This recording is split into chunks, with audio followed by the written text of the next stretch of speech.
What is going on? Welcome to the UFC 284.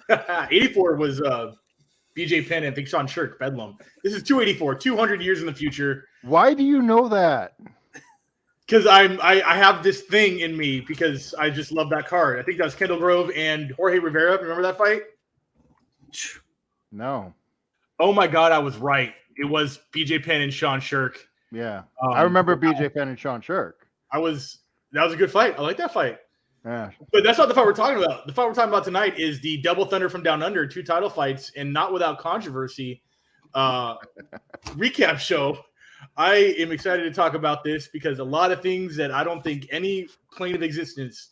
What is it you say, Coach? The universe is not in alignment. And it is not. The universe is slightly askew. And not for any bad reason, like, John Jones wins the heavyweight title or anything like that. These are some, I think, great surprises that occurred throughout the night. But we will be talking about the main card.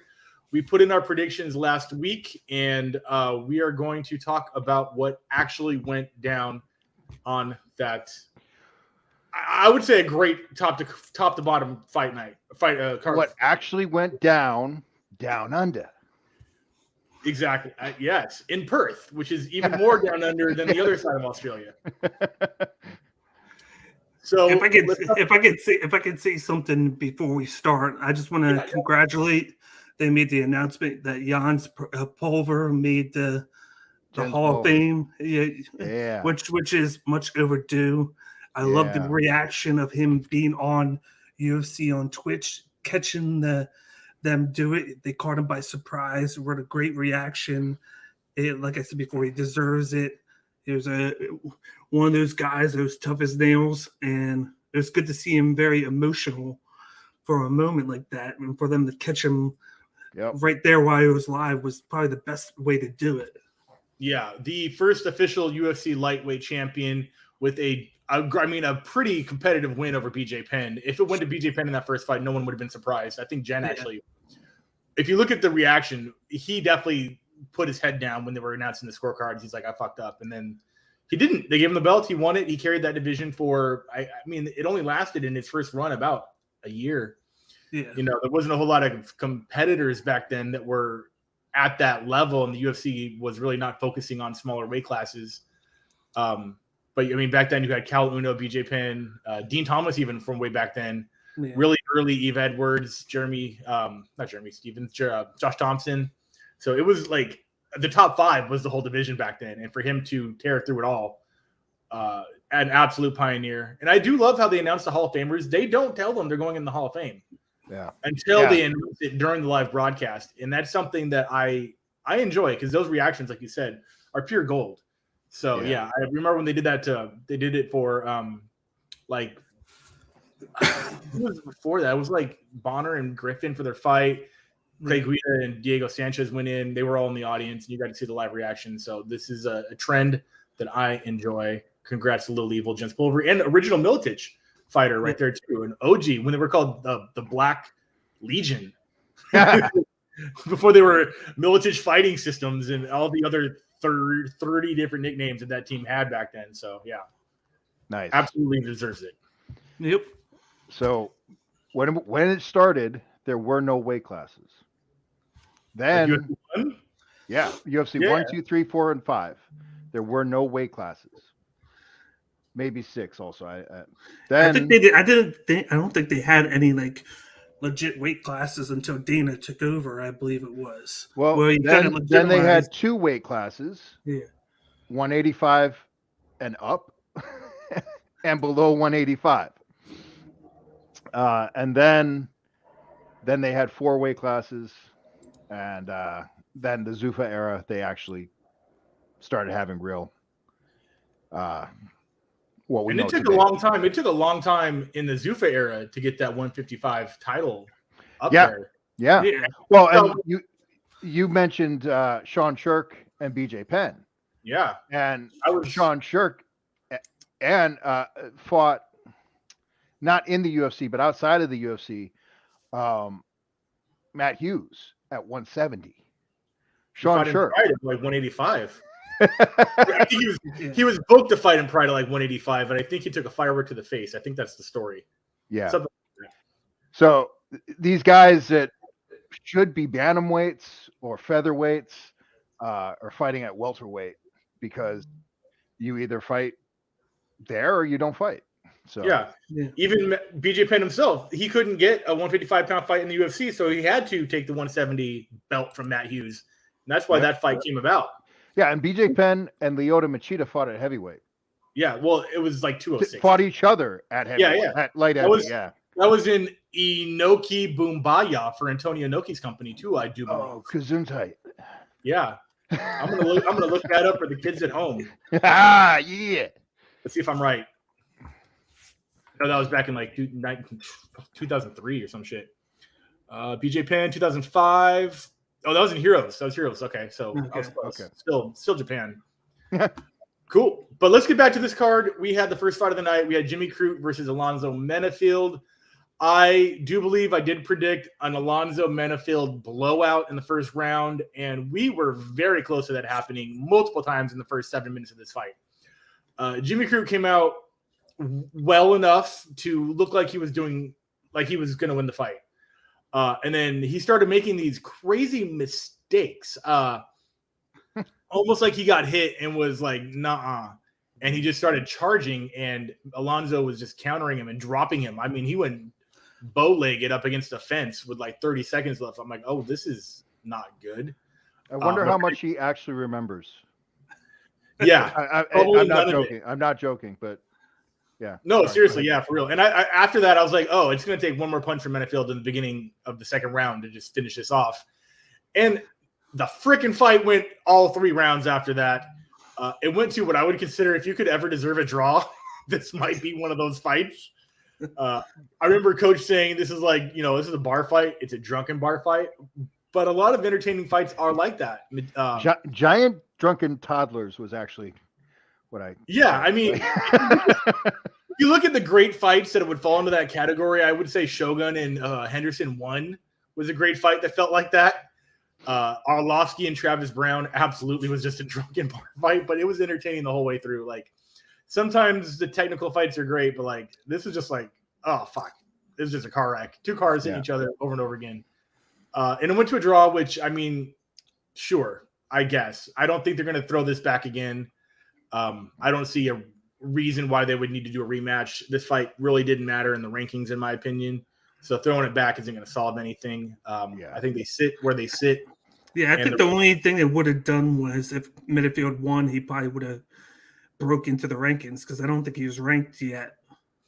I think the rankings are not updated yet. It is the Wednesday after the Saturday, and the rankings, I do believe, are still pre-pay-per-view. No, they updated them because it still has Alexander Volkanovski as number 1 pound per pound. Yeah, that wasn't the deal. He stayed. They kept him there. There was a whole big thing about that. But yeah. Okay. So okay. I think this fight was, we've got an Australian, and we've got a guy that has a contract that we need to fulfill. Yeah. I don't think it's an important fight. I don't think either of them looked very good. I would be surprised if Menafield if he gets his contract renewed. I'd be surprised. I see a lot of like mistakes that were made in this fight by both guys. With Crute, like one of his strengths in the fight was his takedowns, but then it was kind of his weakness too, because he went for 4 back to back in the first round, and that's more than likely what tired him out. Going into the second round was just the excess takedowns, because he would take him down, and then Menafield would just use his strength to get back up, and he would just go back at it again instead of going with like a different technique, and it just killed his energy. And then one thing with Jimmy Crute is he doesn't block his head. He keeps it on. He keeps it on that center line, and he just tee up on him. And every time that Menafield would like throw at it, he'd have a clear path to the face, stun him. But then the one thing Menafield made a mistake on was he would let Jimmy Crute just push him up against the cage to kind of recover just enough to stay in the fight, and then he would just keep it right there and then just throw a little bit of elbows and like within the clinch. It allowed Jimmy Crute each time to just recover a little bit. And even though Metafield technically outstruck him the first 2 rounds, it was kind of like just like you said, it was kind of hard to decide the fight because it was like, oh yeah, he was landing those big shots, but then he was getting taken down very easily. He was taken down 6 times and controlled a lot of the fight along the cage. And it's like you had Crute who just couldn't help but get hit, but then he could easily clinch up and hide from it a little bit and then land a little bit of his own. And then the third round, he was able to recover enough to kind of take that third round with ease. So that was like his round. And then it was like Metafield was like, okay, you could say maybe he won the first 2 rounds, but with the takedowns in round 1, it was kind of hard to give it to him. Yeah. Refresh my memory. Did somebody lose a point? Did somebody get a point? Not in this fight. No, there was a warning in. I think he might have maybe because it's hard to score a draw if somebody didn't. Oh, it does say that Michael was deducted a point in round 3 due to grabbing the fence. I did not pick up on that. Yeah. I was thinking of the other fight with the low blows and the eye pokes that ended with John Jones. Yeah, right. No, it was the Joshua Kupalo Melsik Bagdasarian fight. I believe we'll get to that, but yeah. So that's the case then. Oh, okay, we won't get to that. Never mind. So if that's the case, Metafield probably won the first 2, and then they 10-8'd him in the third round because of the point deduction, and that makes sense. Okay. That made him lose the fight. Watching the fight, I didn't pick up on that point deduction. Wow. Yeah, I think it was a fence grab that stopped the takedown. I could remember a point deduction from 30 years ago, but not 3 days ago. Well, but this fight though, it's actually. I will never talk about this fight ever again after now. Exactly. Like this is one where we're comfortable with it being a draw, and I also do want to point out, like I was critical of their lack of technique and fundamental skills, but light heavyweight is just the power and speed and strength and athleticism at light heavyweight is second to none, and it is horrifying. So yeah, they get a little sloppy sometimes, but let me tell you, first of all, most of the people listening to this have never really been hit, but I promise you have not been hit light heavyweight hit. So I'm dogging them a little bit, but at the same time, I got to give them props because these 2 boys were swinging. Getting out of that first round for sure. Yeah. So I feel good moving on to the next fight, and the only heavyweight fight of the night. We had local boy Justin Taffa versus Parker Porter. Posey. Yeah, I love it. She is a looker, all right. Anyways, these boys are not, but this fight. Yeah. I love when a fight. I mean, you look at all the time these guys put in to train, the walkouts, the songs, the announcements, the ring card, and then it's over in a minute. Yeah.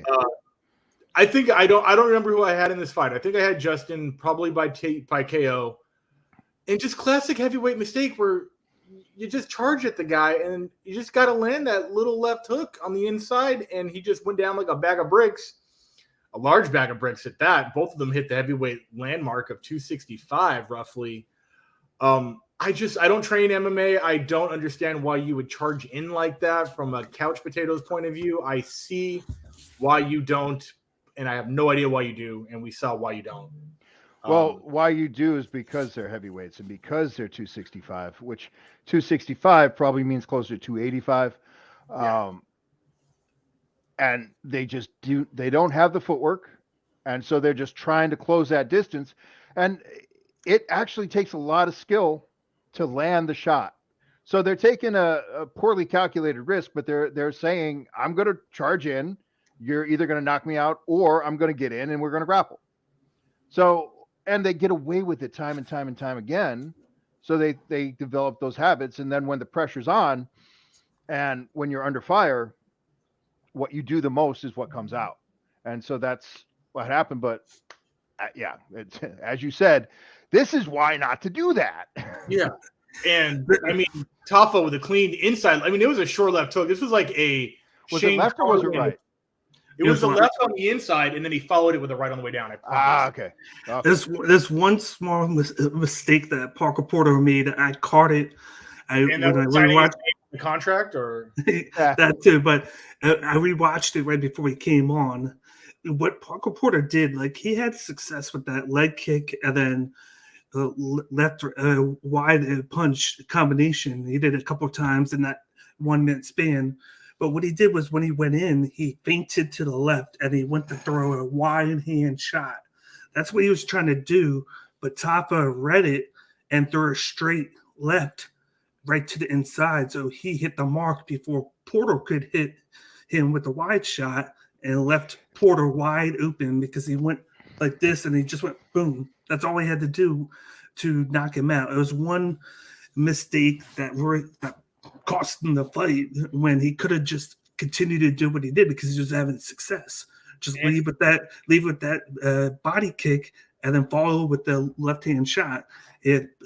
Tafa had no answers for it, and he decided to go inside, and he paid the price. And if there's any division where you don't want to get hit by that one shot, it's heavyweight. Oh yeah. Like he went down. I had to cover my mouth from screaming because he went down.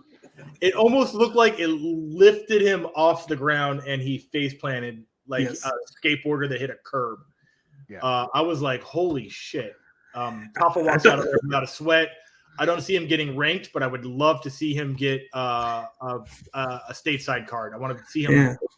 I want to see. Yeah. I have no idea who would be next for him. I would love to see. And that's his third straight win after like a up and down career in the UFC. So he's found that path, kind of like Tai Tuivasa, where it was kind of like this, and then he found that winning streak to shoot him up, to give him confidence, and maybe he does get that like fringe top 15 matchup now because of those 3 wins. Because at what point do you just say, okay, this guy is on that winning streak, we got to give him somebody good to fight now? Blagoy Ivanov is coming off a recent loss. These guys fought around the same time. I say make that fight in the States. Okay, Tim, what's up, gents? Have a great show. Thanks for number 15. He walked out of that fight with Marcin Tibera fairly unscathed, even though it was a loss. So up-and-coming winner versus I don't know what you would consider Blagoy, veteran on a loss. It lines up perfectly, in my opinion. So, yeah, that would make a lot of sense. Yeah, that matchup to get him inside that top 15, and I think he would have a good shot at it. Okay, so, oh boy, this fight. Yeah. Wow. I loved that Randy Brown was clowning the first minute and a half of this fight. I loved it because I knew Jack wasn't going to fall for any of it. And I knew Jack was going to set up traps, but I did not know he was going to win by rear naked choke in the first round. Thought he had him up against the fence. He cracked him, and you can see the look on Randy Brown's face go like, what the fuck just hit me, a plane? And then he started wobbling up against the cage. Jack chased him. I think hit him again one more time. And he's like, I could have kept punching him, but I just wanted to choke him out. And he did. And if you had a parlay of Jack Della Maddalena by submission on Randy Brown at all, you must have probably walked out of there with bank. I would love to see the over. And the thing we keep saying is, wow, does Jack keep surprising us and impressing us and terrifying the rest of the division. Great hands. Okay, cool. What about his takedown defense? Fuck, he proved us wrong on that. He's got great defense. He can get back up. Ah, shit, he can crack you and choke you out, motherfucker. Yeah, I'm just gonna say this division is kind of fucked right now with him in it. He's the next big thing in my opinion, and he doesn't talk at all before a fight. He talks a little bit after the fight, but he does not talk any shit. His hands and technique do it all, and I would love to see a quiet assassin, much like Alex Pereira, just climb up and dominate their division. Coach, tell me you did not see this coming. I did not see this coming. I expected a 2 or 3 round war. I expected Randy to do much better. I did predict JDM winning by knockout, but not in the first round. I didn't think Yeah, I didn't think he would be able to solve the puzzle as quickly as he did. He figured out the length, he figured out the reach, got inside of it. And see, the thing is with boxing, which JDM has obviously a lot of experience in boxing, you're inside a ring. You don't have a solid cage wall to help you box somebody, box them in, block them in. And so the reach is much more of an issue in boxing than it is in MMA. And so Jack got Randy against the wall and was able to slip and rip. And the other thing about JDM, he is ridiculously, unbelievably accurate. Like he landed these two knuckles right at the perfect spot, right below or right between the that's called the perennial nerve, the jawline nerve. The perennial nerve is in the leg, but what is this? This is this bump right here beneath your. That's called the mastoid process, and that's so right. he landed one knuckle on the mastoid process and the other right where the jaw connects. And one point is incredibly painful, and the other transfers force right to your vestibular system. And forgive my old-timey vernacular, but that puts you on Queer Street. And we're not supposed to use that anymore, I understand, but it's a legit boxing term. When you pop somebody on the mandibular process, the vestibular system, which is in your inner ear, gets shaken and it gives you vertigo. So you think the world is spinning. So Randy was conscious, but couldn't get his bearings. And the fact that JDM just jumped and choked him out. This is MMA, and JDM, future champ, and just an incredible performance. They don't have his stats on the UFC website. I was trying to look up his significant strike percentage and everything. They don't have that. They have it. It's all blank. But what about maybe Sherdog has it, but I have ad blocker and they don't want you to deviated septum surgeries. Do they have that? No. Okay. You would think with as good as that might be. To be fair, that might be a rugby injury. With as good as that could be a rugby injury. That could be a childhood. Two things that he did very good in this, which he does in every fight, other than winning the first round, of course, is his patience and then controlling the center of the octagon. He did that in this fight. I noticed in every fight that Randy Brown does, his sort of striking defense is just that box and weed in and out, in and out. He does that. He was jumping around doing that, circling around the cage, using that height and reach advantage to get in and out and then move around. But it was that patience that just persevered. He was able to push in, like you said. He was able to kind of close the octagon. And at that split second, you noticed that Randy Brown was unsure where to go. He threw a leg kick, backed up, and then he was like, oh, shit, he's got me backed up. And because he doesn't block, he went and did this. But he was just like a sitting duck. And then Jack Maloney just went boom, right in, landed that shot. I thought he died because his head, like it was just like a board where he fell down and his head legit hit the mat. And I'm like, he's done. They might as well just call it there. And he was moving, but he, just like you said, he didn't know where he was. Jack jumped on him and then got the rear naked choke. I thought he was done before that. He could have just not did anything and he would have been done because of that shot. He just landed a straight shot to the chin. And JDM clearly wanted a submission win because he could have just walked away. Yeah, and he let could have Randy stand up and be all wobbly, and it would have been called a knockout or a TKO. Yeah. But he wanted that. He wanted that RNC finish. It reminded me of Jalen Turner doing it when he moved up the lightweight.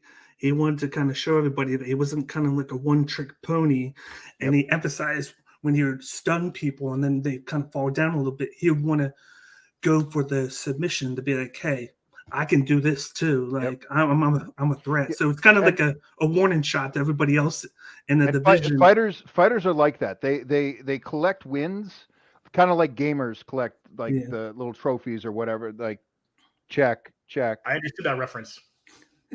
Yeah. Now you're talking my language. They're called trophies, Coach. We call them trophies. Okay. Trophies. Okay. Achievements for the Xbox people. And wait, what?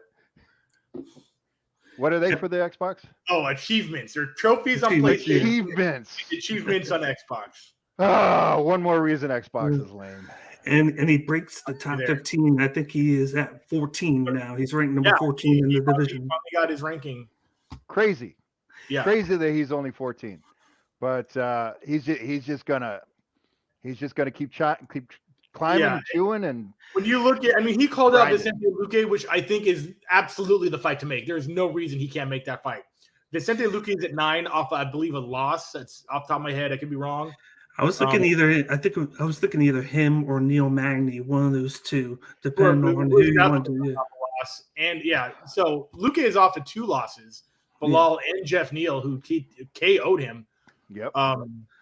And Magny is definitely off of 1 loss. I want to see JDM versus Hosmer. Yeah, I would like that. Chimaev. I would want to see. I would want to see that, or I want to see him against Shavkat Rachmanov. That would be a good one. Those are 3 guys that had just taken the division by storm. Yeah. Went right into that top 15, and people like. I could see any 3 of like just put them all in the ring together. All 3 of them. We're off script, but isn't it bizarre how grappling is? I'm going to offend a lot of people, but whatever, that's what I do. It's overvalued in this sport, in MMA. And we're going to talk about it. I'm going to talk about it during the main event. But like Hamzat, straight to the top with his performances. And JDM is here just kind of grinding away, but it's a first round finish, knockout, dead. Like, wait a second.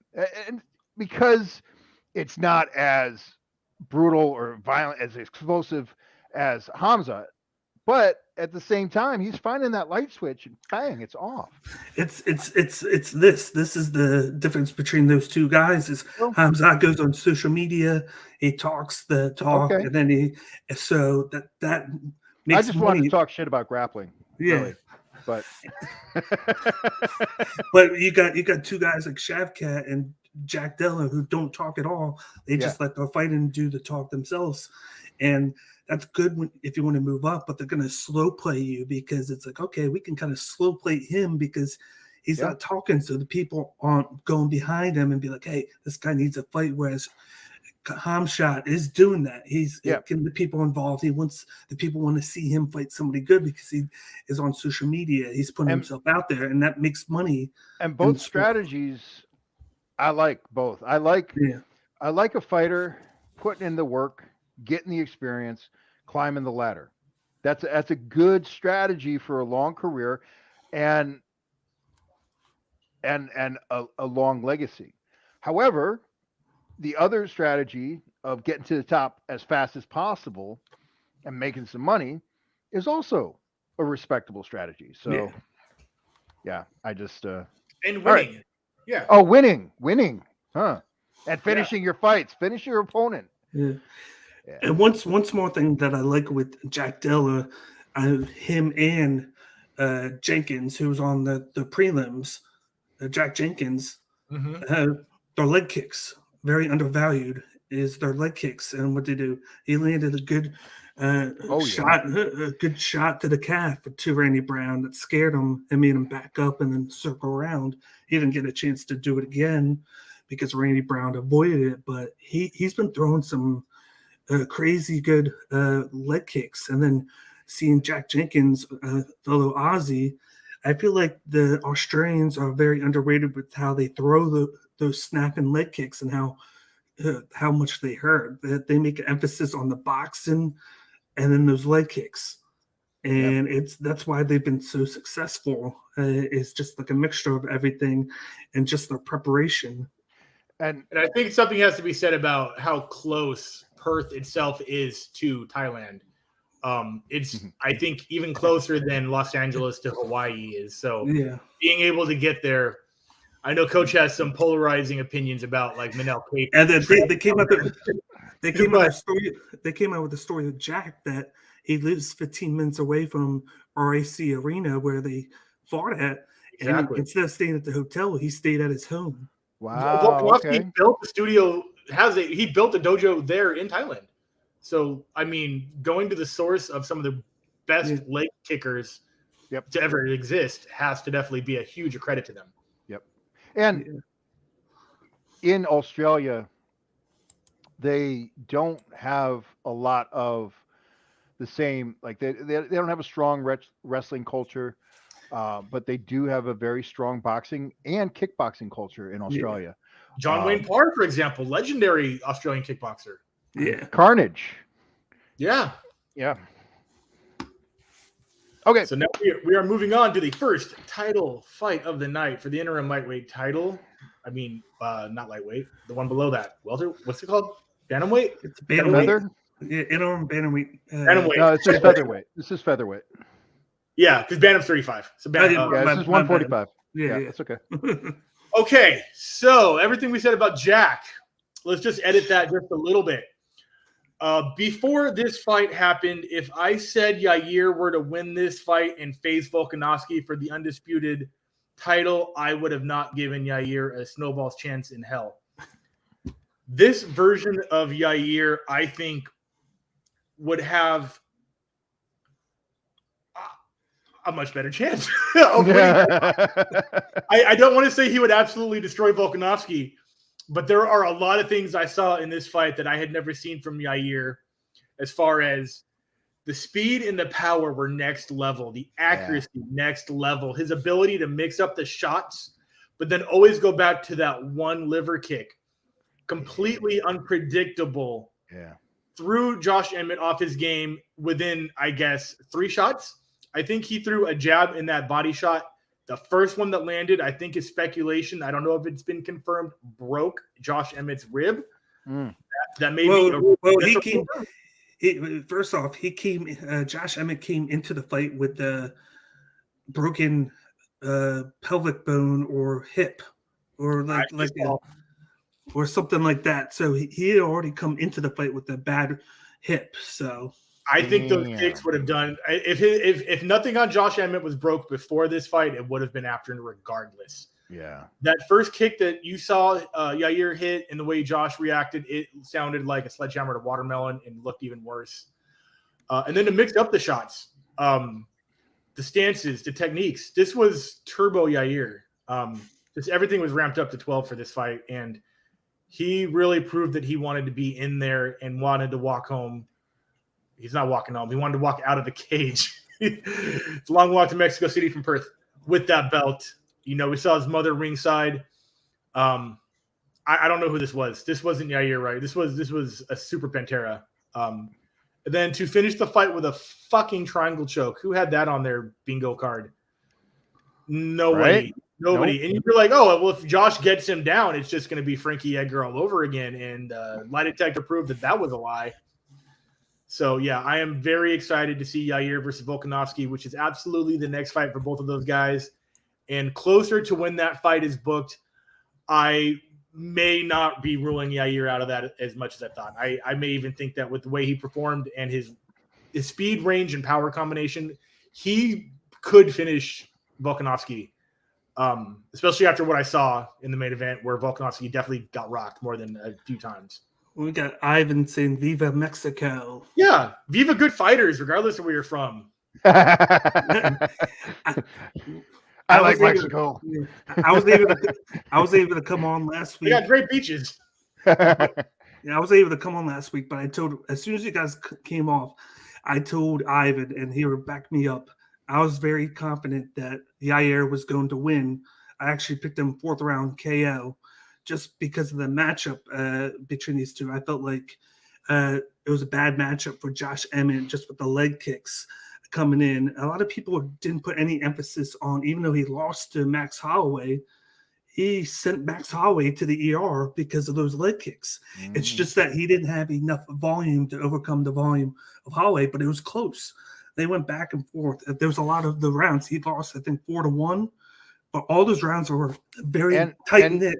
Yair affected and changed the way Max was able to fight. Yeah.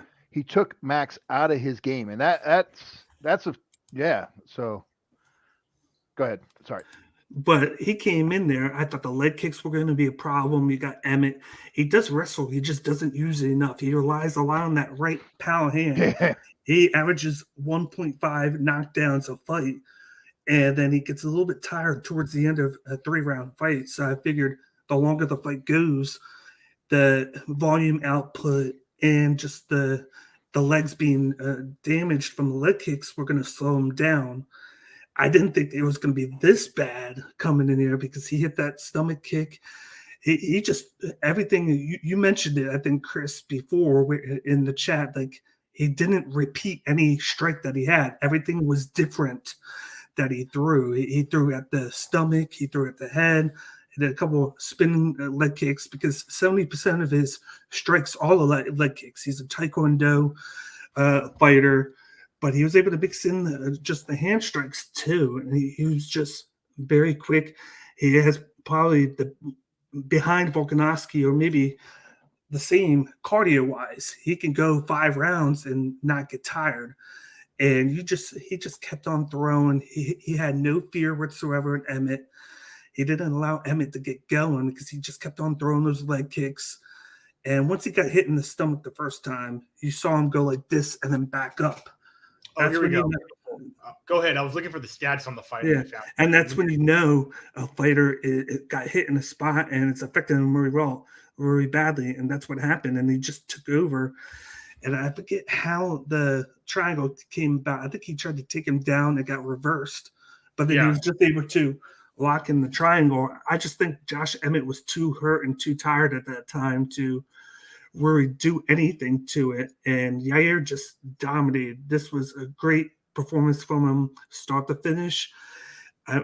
They came out, and Volkanovski, we'll get into that, but I don't think they're going to fight right away. Volkanovski said he wants Yair to defend that interim title in the meantime, so it makes me wonder who are we going to get next. Weird. That is weird. Nobody defends an interim title. Well, I mean, we're gonna talk about it. We're gonna talk about it after the main event. That's why. Yeah, I think our boy Volk might be trying to gun for that rematch with Islam. That might be what just they want to put that fight in Mexico along with Ryan on the project. They need to do what they didn't do correctly with Israel Adesanya, with Kamaru Usman, and of course Nagano. They want to take advantage of that. And there's a chance that Grasso could win, and you can have 3. Put Grasso on there. Put homegirl that finished Beth Correa with the armbar. Aldana. That would be fantastic. Just put them all on there. Yeah, they will. They will. Right. So the stats. I'm still talking about this fight. No, you're good. You're good. Yeah, no worries. So, okay, these are some unbelievable stats for this particular. Considering how fast or how long this fight went, which was 8 minutes, roughly 9 minutes total. Yair landed 98 strikes with a 69% landing percentage to 35 strikes, 50% for Emmett. The one takedown Emmett went for led to the sub attempt, 62 significant strikes for Yair to the 22 by Emmett. That first strike, that first liver shot just stopped Emmett in his tracks, and he was just a sparring partner from then on out. So yeah, unbelievable stats. And it shows how fast Yair was to get 100 strikes to land in 9 minutes is unbelievable. How many were leg kicks and how many were actually punches? Doesn't specify. It just shows total strikes. I would love to see that. Maybe Fight Metrics has that, but I didn't see it updated. I want to add. I'm pulling it up now. All I want to add to this is I didn't know how this was going to go, but what we saw was Yair engage his rage. That's the concept right there. That's, if anyone's wondering what IRE stands for, what engage your rage means, that's what it means. Bring it out. So landed by target 8 of 9. Yair landed 8 of 9 leg shots. 8 and 9 in the first, and then 5 of 5 in the, and then 3 of 4 in the second. Yeah. Coach, can you imagine getting leg kicked just once by a pro fighter? And then he landed 20. One time, let alone 14 times in a 9-minute fight. That's gotta be hell. And then this is the big stat: 21 strikes from distance. Yeah, so that's outside of Emmett's range, is how they measure that, I believe, right? So anything that's outside of whatever Emmett's reach is. Oh, and how gigantic did Yair look? You know? Yeah. I was like, he's putting on, I mean, he's young. He's putting on that man meat, I guess is the best way to put it. You know, he's always been lean, but there's a phase where you start to get bulky. Yeah. And I mean, he looked like a welterweight, and Emmett looked like a featherweight. And it's like, whoa. Cool. So, again, like I said, it's a coin toss right now. If Yair and Volkanovski, who's going to win that fight? But it's not looking to be so easy for Volk. No, definitely. And speaking of which, we are on to our main event of the night. More important than double champ status, the number 1 pound for pound status. I guess depending on who you ask, I think both those titles are pretty impressive. I don't think that I have as controversial as an opinion as most people. I think that first round was closer than people think. I think Volk won the first half of that first round, but I think Islam won the second half of that first round and every round until the 5th. And even in that 5th, it was like the last 3 minutes of that round that Volk won. And I'm not a fighter. I was disappointed that in that last 30 seconds when he clipped him and dropped Islam, that Volk thought it was a good idea just to lay in guard and do damage from the top, where I do firmly believe from my untrained perspective that if he let him get back up, he could have put him out. Again, I'm not a fighter. I wasn't there. That's just what it looked like from my side of the couch. I think that was the only way Volk could have won. I don't remember his coaches lying to him. I think they were pretty honest in the corners, except for when they said he was in round 4 when it was round 5. I think that's something that happened. 2 more to go. It was something like that. And I was like, oh no, does he think this is no? Oh no, that might have been it. That might have been what he thought. You know, if he dropped him and thought, let me coast the last of the round and win the round and go into the 5th, and it was the 5th, that might have been a coaching error. Hasn't been addressed. But I don't think that this was as close as people thought. I thought it was close, but I don't think it was this crazy robbery. Coach, do you think any of the things? I'm going last on this one. Okay. Okay. The judges. I know something else you may want to address, Coach, and if you don't bring it up, I will. Yeah. Okay. The judges scored it. 2 of them gave Islam rounds 1 and 2 and 4, and then they gave Volkanovski 3 and 5. And the other judge that scored it was that Derek Clearly giving the fucked up cards. Yeah. And it must be he only gave Derek Clearly is a new Sal D'Amato. Yeah. He is clearly not qualified for the job. He only gave Volkanovski round 5. Right. I think early on, crazy, though. Not that fucking crazy. This wasn't Bisping and Matt Hamill in UK. Now going into it, don't understand that reference, but I'll take your word for it. 71, I think, where Matt Hamill beat the shit out of Bisping and they still gave the belt to him. Or not the belt, but the win. Yeah. I want to give props to Volkanovski for watching his tape because he took a move from Arman Sarukian from his fight with Islam, where when he was put down in guard, he used his legs to sweep him over to get up. And so you could see that when you watch both tapes of that fight and this fight, it was basically the same exact thing. So he obviously did his homework on when he was taken down. Well, one of the big things he's got Craig Jones in his corner. Yeah. So, he's got world-class coaches. Yeah. And they're the ones that watch the tape and come up with the game plan. So, but sorry to interrupt. Go ahead. Yeah, no, you're good. But I think the one thing that was on his side was just his hustle, just the relentlessness. You could see no one really has pushed Islam late in the fights other than Moises, but Moises didn't have the striking prowess to kind of put up a fight. He was just able to kind of grapple, like keep him at bay, and then just last for a while until he got subbed in that fight in the 4th round. But early on, it was Makhachev with the just hit good shots, power shots. He was able to grapple with them, but he started to slow down. And I gave this 3-2 Volk. I gave him 3 and 5, and then 4, which to me was controversial. Makhachev was tired. He was tired from round 4 to 5.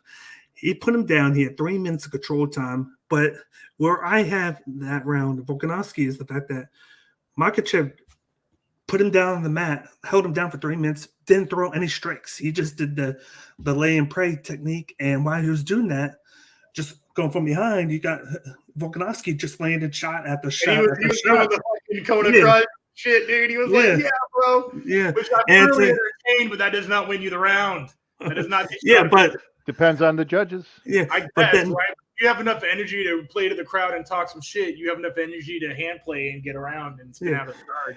But he was okay, I think, Lando's, because he knew that Makhachev wasn't going to throw anything because he was getting tired. So it comes to a point where you get both fighters. How do you give the round to Makhachev if, yes, he landed on the mat and he laid on him for 3 rounds, but he was getting outstruck in that round? Because if I look at it, he got outstruck in that round 4, 50-19. 50-19, significant strikes, which is the big thing. It was 7-4 Volkanovski, and he got taken down, but he didn't do anything with it. Yeah. So with me, it's like you can look at it as stalemate, but when I look at it, I've seen fights. The Kunitskaya fight against what was her name?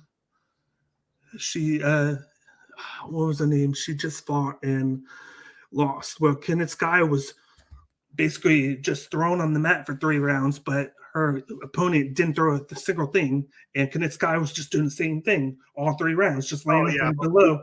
We don't much like Yana Kunitskaya, so we're all good. Yeah, and they gave Kunitskaya the victory because she was very active, whereas in this fight, that's what Volkanovski was. He was very active in the later rounds. You lost to Arena Donna, so you might have been the Ketlin Vieira fight. Yeah, Ketlin Vieira. Okay, cool. Yeah, that's who it was. She definitely got smoked by a Russian cigar against Aldana, like everyone else does. Yeah, but Volkanovski was he had the better cardio, he had more volume, and it's like, this is a fight where it was kind of the complete opposite, where they were valuing their grappling more than they were the striking.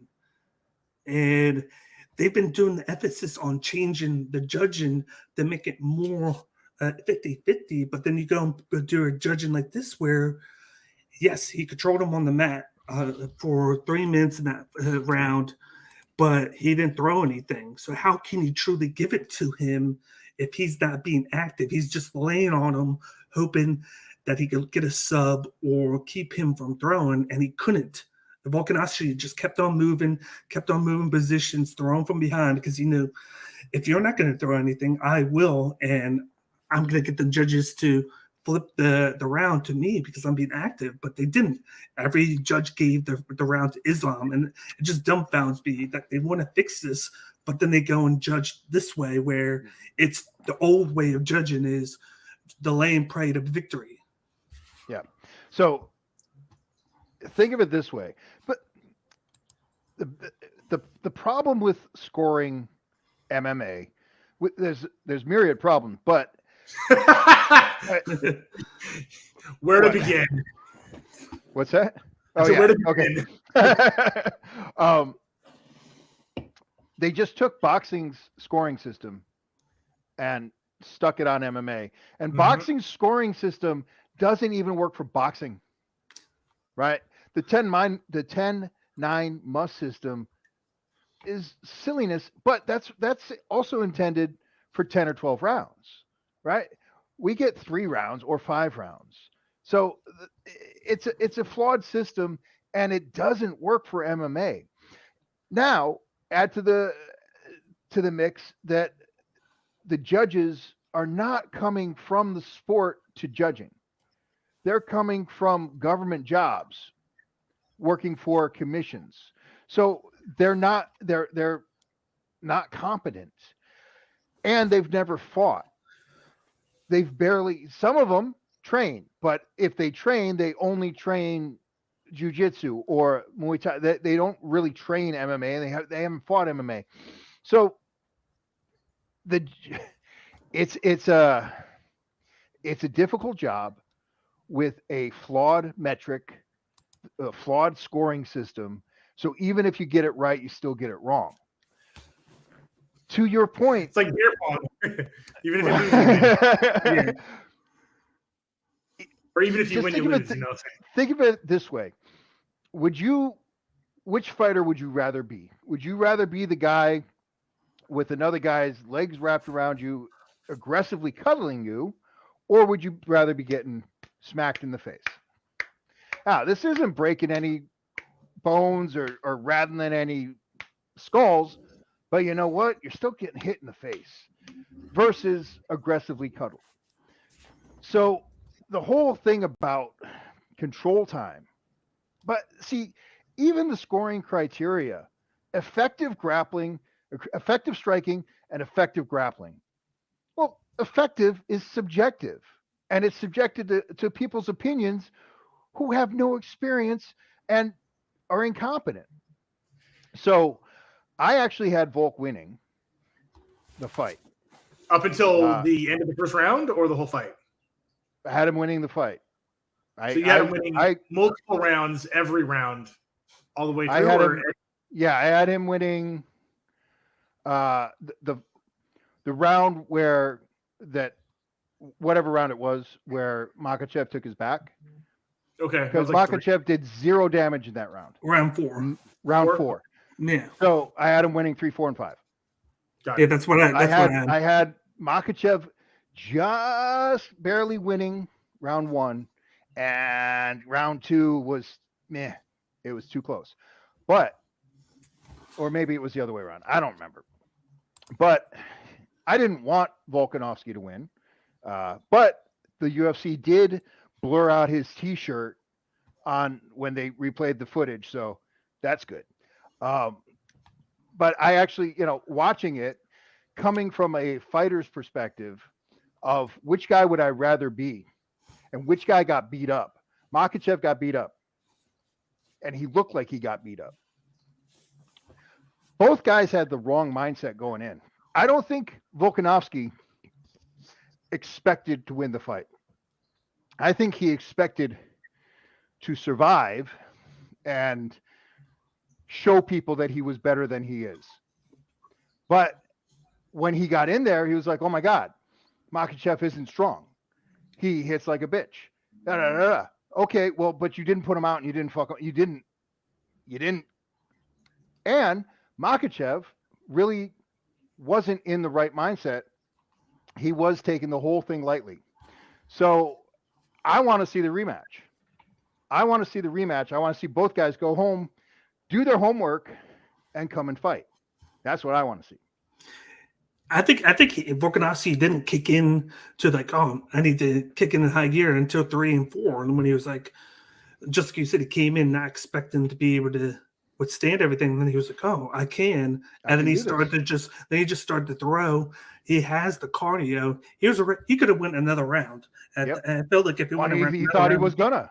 Yeah. He repeated to his corner. He repeated to his corner that he wasn't strong. That Islam wasn't strong at all. But to be fair, I know that technique beats power as far as grappling goes. So there was a reason he kept getting taken down and not being able to get back up. It's not strength. Yeah, and I felt like he wasn't striking to his ability early, but then he started to get the range. He started to get the straightness of his striking later in the fight. And then you saw in round 5 where he was just landing shot after shot. I think it was 52-8, and then he had 20 significant strikes to only 8 of Makhachev. And then he had that knockdown late in the fight, and he wanted to get the finish. I think that's why he jumped on him. He didn't want to waste time letting him go up with only 30 seconds left. So he was just taking the shot to try and get him finished on the ground, and he had him beat. I thought, just like I said, Makhachev got tired as the fight went on because his grappling was taking a lot of energy out, and he wasn't able to get that finish. I think it was round 3 where he had him locked in to the choke and he didn't get it. And then afterwards, he wasn't the same. And it wasn't like he put a lot of effort into it. It's just you see that when he does a lot of the grapple and he does a lot of the pushing, and the guy just pushes back at him, he gets tired. And you kind of see like a weakness in Makhachev now that Volkanovski can take advantage of. Not a lot of fighters are going to be able to do it because they need the cardio to outstand it. But Volkanovski has that ability to overcome the pressure of Makhachev, of him pushing you backwards. And he just pushed back, started throwing, and it worked later in the fight. Now, just like we said, the judges scored it a different way. I don't know how you can score 4 rounds to 1. Like, I had it 3-2 like you, Coach.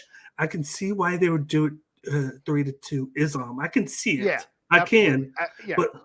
But 4-1 is just crazy that they were scored that way. And I would have been. I had it 1.5 to 3.5, so I'm also wrong, which is cool because I only watched the fight once on purpose because I wanted to come into this conversation with a judge perspective. But what you had it what 4.5? 1.5 rounds to 3.5 rounds. Okay. Because I thought Volkanovski won the first half of the first round, and the second half of the second round went to Islam, and then he definitely won all the 5th round. That's how I saw it. But I'll go back and watch it. You thought Islam won the 5th round? No. I thought Volkanovski only won the 5th round the and then half. portions of other rounds. Yeah, portion of the first half of the first round. Yeah. Okay. Pound for pound. If this was at 45, Volk would have destroyed Islam, right? So it makes sense that he's still pound for pound. It also makes sense that the judges gave it to Islam, right? I just disagree with the criteria. I just have a different criteria. I think coming from fighting, I have a fight background. I've fought. Damage is damage, and control is not damage. Now, you can do damage with grappling, but you can also do no damage with grappling. And Makhachev's grappling was no damage. I've been trying to find a way to rationalize that to striking. Would you apply a jab that lands but doesn't do damage as the same as a takedown that lands and doesn't do damage? No, because the takedown the jab, even if it doesn't rock them or cut them or bruise them, that would still be worth more points than a takedown for a whole round? No. Like a jab that does damage and a takedown that doesn't, like a takedown and then right back up, that's comparable, right?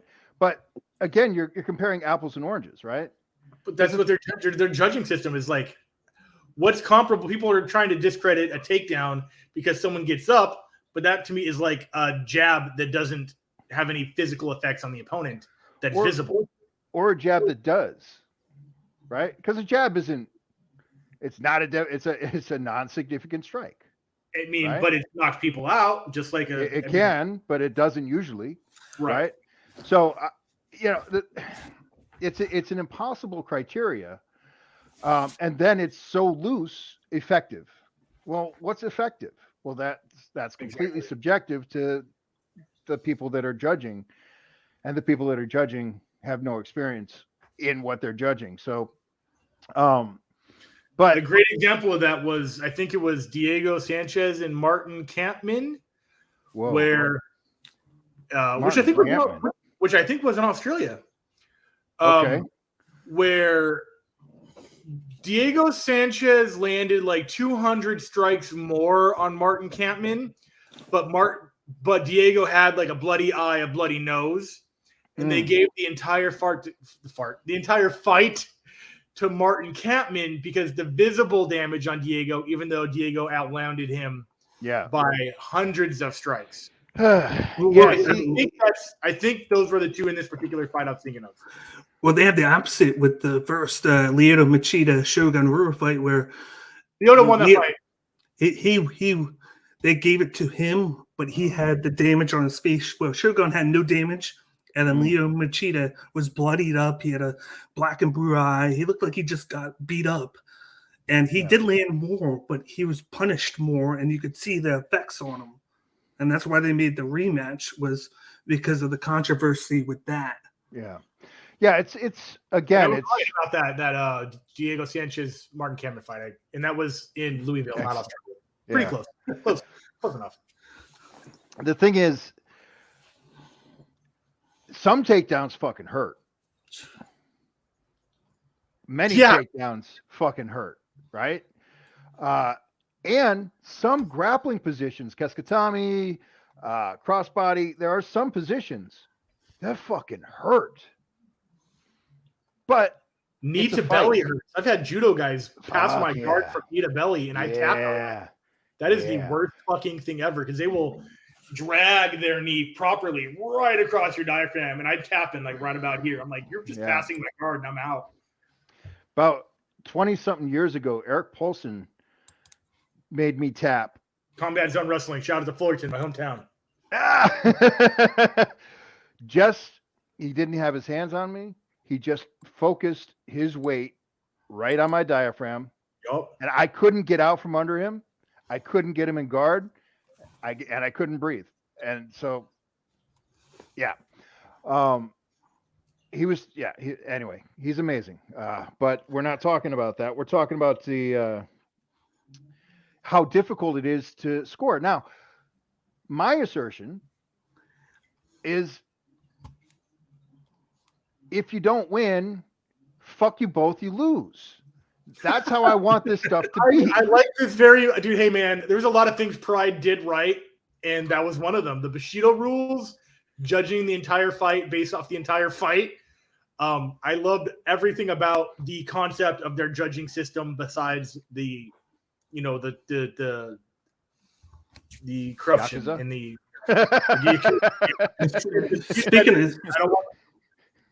Speaking of that, how do you feel about if they were to instill the judging from one championship where they don't go round to round, they just base it off the whole fight? Well, that's what he was just talking about. I like open scoring better, because in every major sport, imagine if you didn't know the score of the Super Bowl till it was over. Or if you didn't know have you seen fights with open scoring though? Have you seen fights with open scoring? Fights like they've done it in Invicta. They did it with LFA, and what ends up happening is the person that's 2 rounds ahead takes the third round off. That's fine. That's fine. And the guy who's losing, no, that is sacrilege. That's not fine. That happens in football all the time. People will run the clock. Football's a silly little game where they're right. I hate it. Any sport with a ball. This is supposed to be a fight. I know. This is the fight of the night right here. John McCain or whoever was in charge. Yeah, John McCain, who is not with us anymore. So those rules and regulations could probably be rewritten. Yes. But yeah, I know what you're saying. I agree. Yeah. Fight of the night. So what I want to see, I want to see more people finish their fights. I want to see every possible incentive for that to happen. And I want people to fucking get it through their heads that you cannot rely on the judges. Like, from day one, we've been saying this in this sport. Right? Nothing's going to change. It happened in the first fight with the Zabara Tutugov against Elvis Brenner, where clearly Tutugov won the fight, but they gave it to Brenner.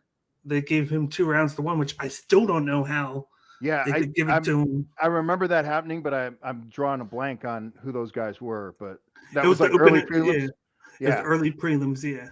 But yeah, so I'm talking to young fighters. I'm talking to coaches. I'm talking to anyone that's listening. Finish your fucking fights. And then we don't have to bitch about incompetent judges and corrupt judges and this and that and the stupid scoring system. Just finish your fucking fights. That's what MMA is all about. There's so many ways to win. Okay. Yeah, we had six finishes on the card out of 3, 6, 9, 12 fights. We had 6 finishes, so half of them were by finish. And we had the 5 fight. But on the prelims, we had Brenner win, Blake Bider defeated Shane Young, Loma Lukbunmi submitted Elise Reed. Did you see how excited she was? That's the easy pronunciation of her real name, which I love. That fight was amazing. I thought she was getting smoked on the ground because she was a TIE fighter, and not from Star Wars. And second round comes out, and she's like, "Cool, watch this," and just took her out. She's like, "Okay, cool, I got you on the." Yeah, it was. She should have just done it. If you watch the tape on Elise Reed, that's all you got to do because she has no get up game. She just gets taken down several times. She can't get up. All you got to do is ground and pound her. And she took her down and then just locked the back of her. Boom. Yeah. Look, Boomy, they call her Loma, which means dolphin. Yeah. And if you watched her get off the mat after she won, she flew through the air just like a fucking dolphin. Yeah. So excited. I mean, it's like, oh, that's why they call her that. So, but yeah, that was fun to watch. She has really underrated Muay Thai clinch. That's how she gets a lot of her takedowns. Is she just shoots into the clinch and then just takes you down. But she showcased a little bit of her leg kicks, but it was like she didn't do it early on. She was allowing Reed to hit her early, and then she just abandoned the clinch. And I felt like she had to get it, but then she went right to it. I heard her coaches tell her, "You got to get inside. You got to get inside." Right. And right after the first, I think she had a game plan to rely on the Muay Thai striking because it was Taekwondo striking. So I think she played it, and then they were just like, just get this over with, and she went in and did it. Then we had the other boxing Aussie. Jack Jenkins defeated Don Shanis by decision. He's basically Jack Della without the finishes. I came into this was one of my locks, was just because he has flawless boxing. It just seems like he hits his opponent so easy, but he doesn't get the finish. So all of his fights go to decision, and it allowed Shanis to just stay in there, but his leg kicks were just vicious. I thought Jack's were bad, but Jenkins' leg kicks were just snapping, and he just kept on mixing those with that boxing. I'm excited to see how he does moving forward because he needs to start getting those finishes. I don't know why he's not getting them. I think he puts a little bit less on the power and then more on the volume. Yeah, probably it's an amateur boxing style, not a professional boxing style, but yeah. We had Malarkey defeat Prado. Not much in that. Malarkey just dominated that, and then one that Chris would like, Cletson Rodriguez with the stick. I like that fight. I love that fight. That fight was amazing. He hit him with his spinning back butt and knocked him out. It was great. Spinning back butt. Yeah. So he went. That was like 15 over seconds or something. Yeah, that was the fastest fight of the night. He went for a spinning back kick. He was too close in range, and he hit him with his fucking tailbone. Yep. That's not essentially what knocked him out. I think it was like a liver shot and then a right hook to the head, but he put him out faster than anything. Yeah. We had Kulabau come back and win by submission round 2. Didn't expect that to happen. I predicted he was going to win. I didn't expect him to choke him out. He was getting dominated in the first round, but then he came back. He caught him. That's what happened was he caught him in the second with the right hand, stunned him, and then he just got behind him. And I think a lot had to play with the nut shot, which gave Kulabau time to like recuperate. I think that helped him out, get back into the fight, and get the victory there. And then we had one that I didn't expect to happen. Modestus Bukakis defeated Tyson Pedro by decision. He really impressed me. He got, of course, cut like last year. He literally fought 3 fights in Cage Warriors in the last 4 months, 3 fights, and then took this fight on a couple weeks' notice. What impressed me about him is his reconstructive surgery and that he's back in the UFC. Yeah. After Khalil Roundtree stomped his fucking leg in half. Yeah. That's what's impressive about that guy. I think Tyson Pedro looked awful, especially for Tyson Pedro. He looked off. Yeah. It's like he, I don't know, like he left the stove on or something. I don't know what was wrong with him. But watching Modestus, his past fights and this one, he was passive in those fights, and he relied a lot on those high leg kicks. In this one, he was more aggressive. He was pushing the pace with those leg kicks, mixing the striking on top of it. I think getting cut allowed him and his quarter to rethink everything, come up with a new game plan. He went down to the minors and then just rejuvenated his game plan, and it worked. I'm excited to see what he does as an encore. Can he continue this? Can he continue following up like a fight like this, or is he going to kind of fall back into now that he won convincingly like this? Is he just going to be like, okay, I'm here, I'm going to kind of take it down a notch? I don't know. Anybody that fights him in the future, just kick the shit out of that leg. Yeah. Single leg him. Just stay on that leg. When you take him down, drop your staple that leg. Just blah blah blah. He won't last. There's no way that leg is 100%, and that's your primary target. And he has PTSD from it. So I don't mean to be cantankerous or no. But I don't think he's going to have a very long career. It's just people are going to figure out exactly what I said. Just stay on that leg, attack that leg. He's going to overreact to that, and then the face is going to be open, or that leg is going to give out. Pedro allowed him to dictate the fight, and he didn't just run in there and try and be aggressive. He was passive, and that killed him in the fight, essentially. And he gassed. You know, I don't know. I really like Tyson Pedro, but not that one. Right. So, fight of the night, Coach. What do you think it was? JDM. Perfect. Yeah. Cage. I think he's performance of the night. I'll give him performance of the night. Oh, okay. I'll give fight of the night to the main event. Yeah, on paper, I got to give. I mean, fight of the night typically goes to fights that go to decisions, and that would obviously be Vulcan Islam. But I was the most entertained by Yair's performance. Jack impressed me, but I wasn't surprised per se. Yair both surprised and impressed me, and I was very stoked to see that win go down that way. Yeah. See, I'm not used to giving these out. You know, I don't usually think about this, but I think you're right. Performance of the night, JDM. And the main event was a better back and forth fight, right? Yeah. But your honorable mention for performance of the night. I think the UFC actually gave Yair and JDM fight performance of the night bonuses, and then they gave fight of the night to the bonus to the main event. There you go. Awesome. Well, I appreciate you guys coming on. We do have a wild UFC 285 coming up I believe in France. John Jones finally makes his heavyweight debut after 30 years of teasing it and posting all of his jacked lifting photos. Did you hear what he said today? No. God blessed me, and I can't wait to wake up every day. And then Sean Strickland said, "You probably say that before doing a line of coke off a hooker's ass." No. He made a comment to Cormier. Oh, no, it was actually funny. He was like, I hope you commentate on the thing. He was like, I have nothing against you. I know you call unbiased fight on commentary. I hope you're on the card. That would be funny. I would love to see Cormier cue the Cormier cry face in the corner commentating when Jones wins this fight. And I can't wait to talk about it with you guys. The fight is March 4th. We will have the show the Wednesday, I believe, or Tuesday before that. So like March 1st, something like that.